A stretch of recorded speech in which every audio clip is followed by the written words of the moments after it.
j'ai des acétates sur lesquels je vais passer assez rapidement parce que mais vous allez les avoir comme contenu de toute façon. Je pense que c'était important de les laisser.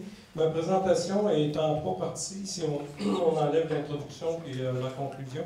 Et je vais peut-être vous présenter un peu nos initiatives dans 3 chapitres, là, les infrastructures qu'on a mis en place dès 2002, après les fusions municipales, qui nous amènent à être capable de faire maintenant des projets qui demandent de puissantes infrastructures. Des communications citoyennes 2.0, je vais vous montrer quelques exemples, puis évidemment des initiatives orientées citoyens qui vont prendre place là, cette année, d'ici la fin de l'année, puis au début de 2013, avec une petite conclusion. Alors, juste quelques données sur la démographie. Je n'insiste pas sur les détails, mais vous comprendrez que dans la région de Québec, on a une population qui a un assez bon revenu, un niveau de revenu, une bonne scolarisation. Toutes les données qu'on a concernant la pénétration de Internet, l'utilisation des technologies sont plus élevées que les moyennes provinciales. Les derniers recensements du CFRIO en font mention. Si vous voulez aller un petit peu plus loin de ça, puis le taux de chômage est assez bas. C'est pas seulement le plan d'emploi. Évidemment, ce que vous voyez là, c'est peut-être 50 années d'efforts pour faire passer une société industrielle vers une société de services.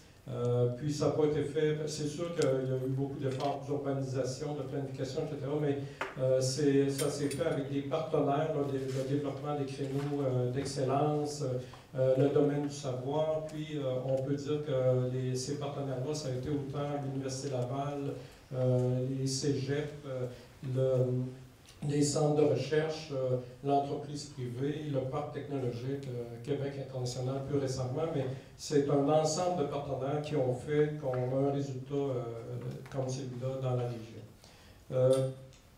Nous avons une stratégie dans le prochain plan stratégique qui va être déposé, qui est basé sur la ville attrayante. Alors ici, on n'aura pas le phénomène d'une explosion de la population, vous le savez probablement si vous suivez un peu les données socio-économiques. On va plutôt avoir le problème inverse d'une diminution de la population, un manque de main-d'œuvre. Et en conséquence, on doit s'attaquer à l'immigration durable. C'est pour ça que dans notre prochain plan stratégique, il va y avoir vraiment là, des aspects comme les thèmes que vous voyez là, la ville attrayante, la ville branchée, la ville innovante, etc., pour retenir chez nous une population plus jeune et une population qui vient de l'extérieur. Ça peut être l'immigration qui vient de Saguenay, mais évidemment, ça prend l'immigration dans la grande région de Québec. Et on a déposé récemment une stratégie de développement économique qui est en lien avec cette stratégie-là. Alors, comment on interprète le concept de ville intelligente à Québec? Je vous donne des exemples. Si on parle d'infrastructure, évidemment, vous allez entendre parler tantôt du déploiement avec le partenaire ZAP Québec des bornes sans fil. On a seulement dans le réseau des équipements de la Ville de Québec une centaine de bornes actuellement. Ça, c'est les bibliothèques, les parcs, les centres sportifs, etc. Et vous voyez un peu les données là, de quantité d'accès. Puis, si vous allez voir la carte dans le site web de ZAP, vous allez voir qu'on est pas mal étendu sur le territoire. Évidemment, ça ne profite pas juste aux citoyens c'est pas juste la Ville de Québec, dans le fond, qui a une aide pour diffuser son information à travers ce réseau-là, mais le RTC a mis récemment des applications là, dont les gens peuvent se servir en mobilité grâce à ça aussi. Puis ce matin, M. le maire, là, à 10h, faisait une importante conférence de presse sur ce que l'Office du tourisme va mettre en place dans la région de Québec comme application mobile. Ça va être très important. Donc, un des projets aussi dont le professeur Meloulé a parlé tantôt, c'est du partage, un réseau qu'on a partagé grâce à une collaboration avec CRIS Québec avec plusieurs villes du Québec.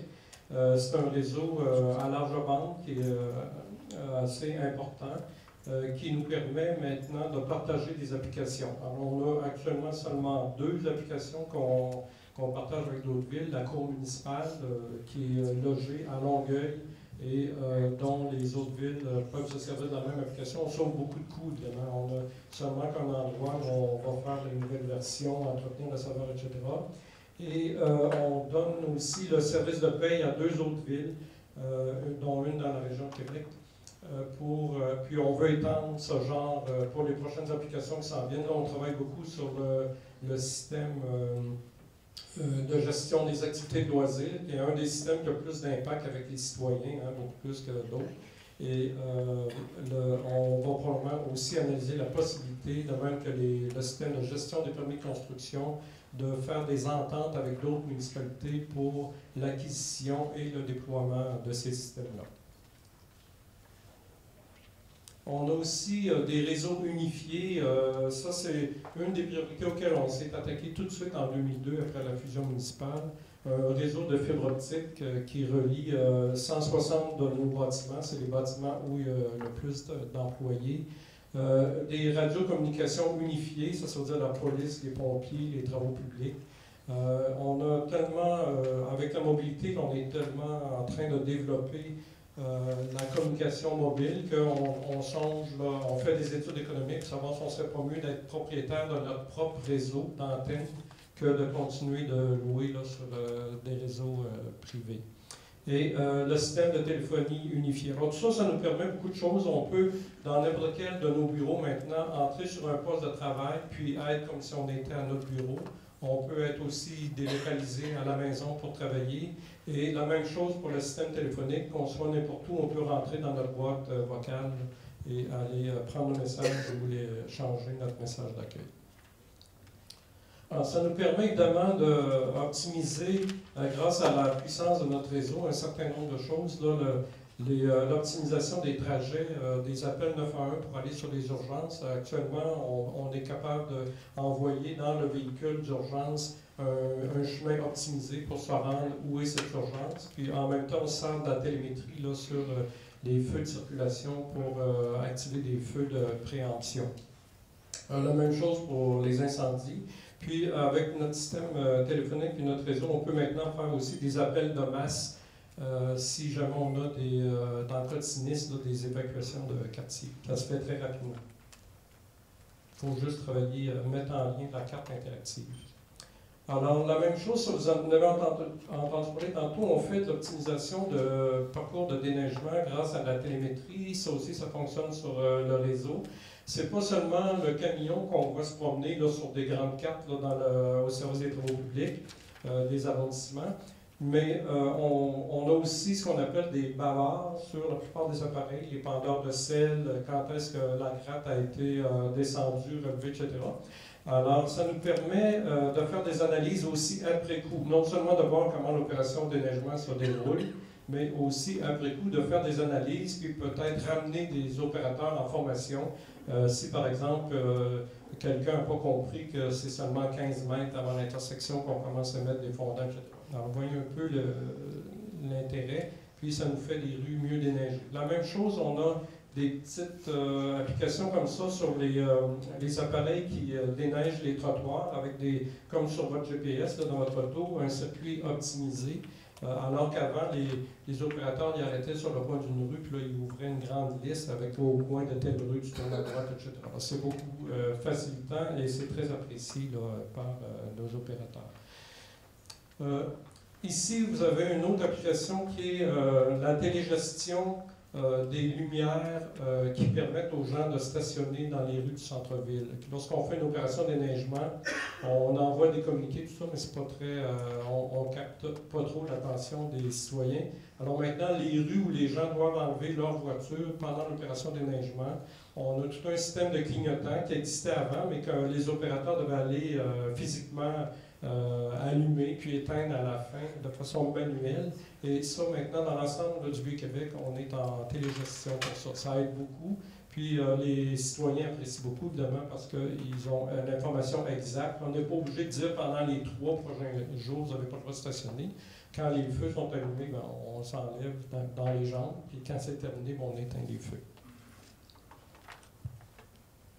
Et ça, peut-être que je ne devrais pas vous en parler, mais c'est un petit appareil qui vient des États-Unis, qui est sur le coffre arrière ou avant des autos de police, qui détecte, qui lit dans le fond de façon numérique les numéros de plaque.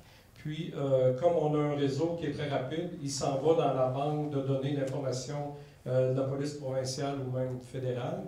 Et il ramène tout de suite aux policiers une information si c'est une voiture qui est en infraction, comme quelqu'un qui n'a pas payé ses amendes ou qui ne devrait pas conduire parce qu'il n'y a pas le droit. Alors là, les policiers l'attrapent tout de suite. Avant, moi, quand j'étais à Sainte-Foy, ça fait juste 10 ans, les policiers allaient au centre d'achat, puis là, ils prenaient à la main des numéros de plaque, ils rentraient dans l'ordinateur, puis le lendemain, des fois, il y avait une réponse, cette voiture-là ne devrait pas être. Mais maintenant, c'est automatique. Les policiers circulent, ça tourne, cette affaire-là, ça lit les plaques, d'un coup, ça fait bip, bip, bip, puis là, ben, ils s'en vont courir après un intervenant. Très payant.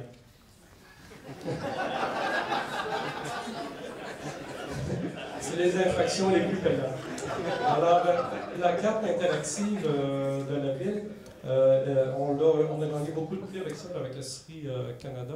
On l'a vraiment optimisé depuis quelques années. Et si vous allez sur notre site web, vous allez le voir, mais vous voyez seulement une partie. On s'en sert beaucoup avec plein de couches d'informations très spécialisées. Puis c'est très performant.